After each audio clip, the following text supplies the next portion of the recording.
Grazie. Ci sono tutti a brindare nel giorno del via all'abbattimento delle palazzine del complesso Serenissima.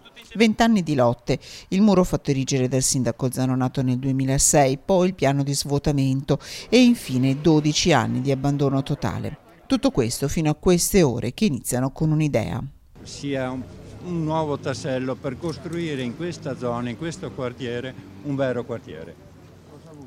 Cioè bisogna che superi un po' la fase di un quartiere di passaggio, ma che diventi un quartiere dove si abita e si sta bene. Sono stati degli anni molto duri, tra l'altro mi ricordo una visita che feci con l'allora parroco Don Guglielmo a alcuni appartamenti qui, da fuggire, da non ricordarlo neanche, perché era una situazione terribile. E ci sono gli insegnanti che con i bambini di Vianelli hanno vissuto. Essere in spazi ristretti, qualche volta di avere l'acqua che non magari correva dappertutto, le porte rotte, le finestre che erano così, che chiudevano e non chiudevano, l'elettricità che andava e veniva. C'è chi qui, oltre a viverci, è intervenuto più volte per mettere fine a violenza, spaccio, risse, l'ex comandante della Polizia Municipale, Lucio Terrin.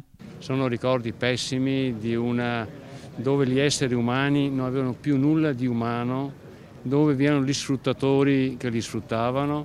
Gira con una mazza in mano uno dei volti storici della lotta del quartiere, Paolo Manfrin, instancabile artefice del comitato Stanga. Ho avuto una forte emozione e non vi nascondo che ho avuto anche una lacrima. A dire il vero c'ho ancora il nodo alla gola, perché sa, mettere 20 anni della propria vita e poi con tutto quello che è successo, le ho prese, mi hanno spaccato la macchina, perché combattere un certo tipo di personaggi che c'era qua dentro non era semplice. Adesso vigilerete che tutto vada avanti?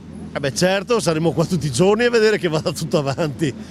Sì, vabbè, ma comunque ci crediamo, adesso non si possono fermare.